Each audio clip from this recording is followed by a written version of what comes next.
Hi ಎಲ್ಲರಿಗೂ ನಮಸ್ಕಾರ. KSO ಇಂದ ಎಕ್ಸಾಮ್ ಫೀಸ್ ಬಗ್ಗೆ ಒಂದು ಅಪ್ಡೇಟ್ ಬಂದಿದೆ. ಹಾಗೆಯೇ ನಾನು ಬಿಫೋರ್ ವಿಡಿಯೋ ಮಾಡಿದ್ದೆ ಎಕ್ಸಾಮ್ ನೋಟಿಫಿಕೇಷನ್ಸ್ ಬಗ್ಗೆ, ಲಾಸ್ಟ್ ಡೇಟ್ ಯಾವಾಗಿಂದ ಆಗುತ್ತೆ ಮತ್ತು $200 ಫೈನ್ ಥರ ಲಾಸ್ಟ್ ಡೇಟ್ ಯಾವಾಗ ಅಂತ ಬಿಫೋರ್ ವಿಡಿಯೋ ಮಾಡಿದ್ದೀನಿ. ಅದ್ರ ಲಿಂಕ್ ಕೂಡ ನಾನು ಡಿಸ್ಕ್ರಿಪ್ಷನಲ್ಲಿ ಕೊಟ್ಟಿರ್ತೀನಿ, ಒಂದು ಸಲ ಚೆಕ್ ಮಾಡಿ.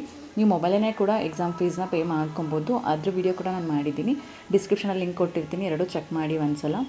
ತುಂಬ ಜನ ಕಮೆಂಟ್ ಮಾಡ್ತಾಯಿದ್ರಿ, ಎಕ್ಸಾಮ್ ಫೀಸ್ ಪೇ ಮಾಡಬೇಕಾದ್ರೆ ಎರಡೆರಡು ಸಲ ಪೇಮೆಂಟ್ ತೊಗೋತಾ ಇದೆ, ಒಂದು ಸಲ ಪೇಮೆಂಟ್ ಮಾಡಿದ್ರೆ ಫೇಲ್ಡ್ ಅಂತ ಬರ್ತಿದೆ, ಆದರೆ ಅಮೌಂಟ್ ಕಟ್ ಆಗ್ತಿದೆ, ಅಮೌಂಟ್ ರೀಫಂಡ್ ಆಗುತ್ತಾ ಮತ್ತು ಸೆಕೆಂಡ್ ಪೇಮೆಂಟ್ ಮಾಡಬೇಕಂತ ತುಂಬ ಜನಕ್ಕೆ ಡೌಟ್ ಇದೆ. ನೀವು ಎಕ್ಸಾಮ್ ಫೀಸ್ ಪೇ ಮಾಡಬೇಕಾದ್ರೆ ನೀಟಾಗಿ ನೋಡ್ಕೊಂಡು ಪೇ ಮಾಡಿ.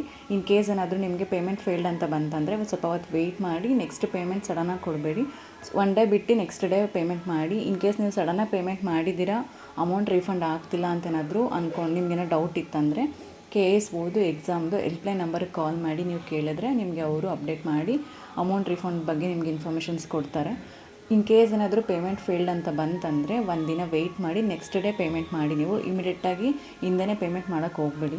ನಿಮಗೇನಾದರೂ ಎಕ್ಸಾಮ್ ಫೀಸ್ ಮೊಬೈಲಲ್ಲೇ ಪೇ ಮಾಡೋದಕ್ಕೆ ಗೊತ್ತಾಗ್ತಿಲ್ಲ ಅಂತಂದರೆ ನಿಮಗೆ ಹತ್ರ ಇರುವಂಥ ಸೈಬರ್ ಸೆಂಟ್ರಿಗೆ ಹೋಗಿ ನೀವು ಎಕ್ಸಾಮ್ ಫೀಸ್ನ ಪೇ ಮಾಡಿಸ್ಕೊಳ್ಳಿ. ಯಾಕಂದರೆ ರಿಸ್ಕ್ ತೊಗೊಂಡ್ರೆ ಮತ್ತೆ ಅಮೌಂಟ್ ಕಟ್ಟಾದರೆ ಮತ್ತೆ ನೀವು ಕಾಲ್ ಮಾಡಿ ಅದೆಲ್ಲ ಸ್ವಲ್ಪ ಪ್ರಾಬ್ಲಮ್ಸ್ ಆಗುತ್ತೆ. ಹಾಗಾಗಿ ನಿಮ್ಗೆ ಹತ್ರ ಇರುವಂಥ ಸೈಬರ್ ಸೆಂಟ್ರಲ್ಲೇ ಹೋಗಿ ಎಕ್ಸಾಮ್ ಫೀಸ್ನ ಪೇ ಮಾಡ್ಕೊಳ್ಳಿ.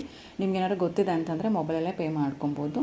ನೀವು ಮೊಬೈಲಲ್ಲಿ ಪೇ ಮಾಡಿದ್ರೆ ನೀವು ಅದನ್ನು ಡೌನ್ಲೋಡ್ ಮಾಡ್ಕೊಬೇಕು. ಎಕ್ಸಾಮ್ ಫೀಸ್ನ ನೀವು ಪೇ ಮಾಡಿರ್ತೀರಲ್ಲ, ರಿಸಿಪ್ಟ್ನ ಡೌನ್ಲೋಡ್ ಮಾಡ್ಕೊಂಡು ಎಕ್ಸಾಮ್ ಆಗೋವರೆಗೂ ನೀವು ಅದನ್ನು ಜೊತೆಲಿ ಇಟ್ಕೊಬೇಕು. KSO ಇಂದ ಎಕ್ಸಾಮ್ ರಿಲೇಟೆಡ್ ಆಗಿ ಒಂದು ಅಪ್ಡೇಟ್ ಬಂದಿದೆ ಅಂತ ಹೇಳಿದೆ. ಅಪ್ಡೇಟ್ ಏನಂತಂದರೆ, ನಿಮಗೆ ಎಕ್ಸಾಮ್ ಲಾಸ್ಟ್ ಡೇಟ್ ಗೊತ್ತಿತ್ತು ಯಾವಾಗ ಎಂಡ್ ಆಗುತ್ತೆ ಅಂತ. March 31 ಎಂಡ್ ಆಗುತ್ತೆ ಅಂತ ಅನೌನ್ಸ್ ಆಗಿತ್ತು KSO ಇಂದನೇ. ಆದರೆ ಈಗ KSO ಇಂದ ನಿಮಗೆ March 31 ಇರೋದನ್ನು April 6 ಎಕ್ಸ್ಟೆಂಡ್ ಮಾಡಿಕೊಟ್ಟಿದ್ದಾರೆ. ಅಂದರೆ 6 ದಿನಗಳು ನಿಮಗೆ ಎಕ್ಸ್ಟೆಂಡ್ ಮಾಡಿದ್ದಾರೆ ಇವತ್ತಿಂದ. ಅದು ನಿನ್ನೆನೇ ಕೂಡ ಅನೌನ್ಸ್ ಆಗಿದೆ. 6 ದಿನ ಎಕ್ಸ್ಟೆಂಡ್ ಮಾಡಿಕೊಟ್ಟಿರೋದು ಅಧಿಕೃತವಾಗಿ ನಿಮಗೆ ಸುತ್ತೋಲೆ ಹೊರಡಿಸಿದ್ದಾರೆ. ನಾನು ಅದನ್ನು ಇಲ್ಲೇ ಕೊಟ್ಟಿದ್ದೀನಿ, ಡಿಸ್ಪ್ಲೇಲಿ ನೋಡ್ತಾ ಇದ್ದೀರಾ ನೀವು. April 6 ನಿಮಗೆ ಡೇಟ್ ಎಕ್ಸ್ಟೆಂಡ್ ಮಾಡಿಕೊಟ್ಟಿದ್ದಾರೆ. ಇನ್ನು 6 ದಿನ ಇದೆ. ಯಾರ್ಯಾರು ಎಕ್ಸಾಮ್ ಫೀಸ್ ಪೇ ಮಾಡಿಲ್ಲ ಪೇ ಮಾಡ್ಕೊಳ್ಳಿ. 6 ದಿನ ಆದಮೇಲೆ ನಿಮಗೆ 6th ಆದಮೇಲೆ $200 ಫೈನ್ ಥರ 13ನೇ ತಾರೀಕು ಅಂದರೆ 13th April ಲಾಸ್ಟ್ ಡೇಟ್ ಕೊಟ್ಟಿದ್ದಾರೆ. ಮತ್ತು KSO ಅಂತ exam fees last date extend ಮಾಡಲ್ಲ. ಯಾಕಂದರೆ ಎಕ್ಸಾಮ್ಸ್ ಮಾಡಬೇಕು ಅವರು. ನೀವು ಡೇಟ್ ಎಕ್ಸ್ಟೆಂಡ್ ಮಾಡ್ತಾನೆ ಹೋಗ್ತಿದ್ರೆ ಅವ್ರ ಎಕ್ಸಾಮ್ಸ್ ಮತ್ತೆ ಲೇಟಾಗಿ ಹೋಗ್ತಾ ಇರುತ್ತೆ. ಅವಾಗೆಲ್ಲ ಅಕಾಡೆಮಿಕ್ ಇಯರ್ ಎಲ್ಲ ತುಂಬ ಗ್ಯಾಪ್ ಆಗಿಬಿಡುತ್ತೆ. ಹಾಗಾಗಿ ಯಾರ್ಯಾರು ಎಕ್ಸಾಮ್ ಫೀಸ್ ಪೇ ಮಾಡಬೇಕು ಬೇಗ ಪೇ ಮಾಡ್ಕೊಳ್ಳಿ. ಲಾಸ್ಟ್ ಡೇಟ್ ತನಕ ವೆಯ್ಟ್ ಮಾಡಬೇಡಿ. ಇನ್ನು 6 ಡೇಸ್ ಇದೆ. ಅದಾದಮೇಲೆ $200 ಫೈನ್ ಕಟ್ಟಿ ನೀವು ಎಕ್ಸಾಮ್ ಫೀಸ್ ಪೇ ಮಾಡಬೇಕಾಗುತ್ತೆ.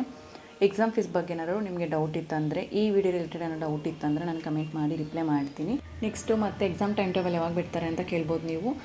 ನಿಮ್ಮದು ಎಕ್ಸಾಮ್ ನೋಟಿಫಿಕೇಷನ್ಸ್ ಅಂದರೆ ಎಕ್ಸಾಮ್ ಫೀಸ್ದು ಲಾಸ್ಟ್ ಡೇಟ್ ಯಾವಾಗಿದೆ ಅದು ಕ್ಲೋಸ್ ಆಗಿ 1 ವೀಕ್ ಆರ್ 2 ವೀಕ್ ಆದಮೇಲೆ ನಿಮಗೆ ಎಕ್ಸಾಮ್ ಟೈಮ್ ಟೇಬಲ್ ಬಿಡ್ತಾರೆ.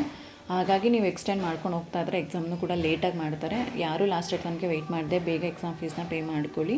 ನಿಮ್ಗೆ ಇನ್ನೂ ಡೌಟ್ ಇತ್ತಂದರೆ ಕಮೆಂಟ್ ಮಾಡಿ ರಿಪ್ಲೈ ಮಾಡ್ತೀನಿ. ನನ್ನ ಚಾನಲ್ಗೆ ಇನ್ನೂ ಯಾರು ಸಬ್ಸ್ಕ್ರೈಬ್ ಮಾಡ್ಕೊಂಡಿಲ್ಲ ಸಬ್ಸ್ಕ್ರೈಬ್ ಮಾಡ್ಕೊಂಡು ವೀಡಿಯೋ ನೋಡಿ. ನೆಕ್ಸ್ಟ್ ವೀಡಿಯೋದಲ್ಲಿ ಯಾವುದಾದ್ರೂ ಅಪ್ಡೇಟ್ ಬಗ್ಗೆ ಇನ್ಫಾರ್ಮೇಷನ್ಸ್ ಕೊಡ್ತೀನಿ. Thank you.